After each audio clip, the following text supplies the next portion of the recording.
ನನ್ನ ಪ್ರಿಯ ಭಕ್ತರೇ, ಕರ್ತನನ್ನು ಸ್ತುತಿಸಿರಿ. ನಾನು ಅರುಣ್ PS ಮದಕಿ. ನಿಮ್ಮೆಲ್ಲರಿಗೂ ಹೃತ್ಪೂರ್ವಕ ಶುಭಾಶಯಗಳು. ಇಂದು ಜನವರಿ 7ನೇ ದಿನ, 2026ನೇ ವರ್ಷದ ಮೊದಲ ತಿಂಗಳು. ಜಾರ್ಖಂಡ್ ರಾಜ್ಯದ ಗುಮ್ಲಾ ಜಿಲ್ಲೆಯ ಪಾಲ್ಕೋಟ್ ಗ್ರಾಮದ ಭಾಗ 4ರ ಕರೌಂಡ ಬೀರಾ ಚರ್ಚ್ ನಿಂದ ಯೇಸು ದೂರದಲ್ಲಿ ನಿಂತು ಶಿಲುಬೆಯನ್ನು ಪೂಜಿಸುತ್ತಿದ್ದನು.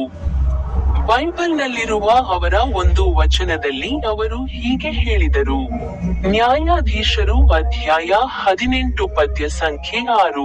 ಪಾದ್ರಿ ಅವರಿಗೆ, ಶಾಂತಿಯಿಂದ ಹೋಗಿ.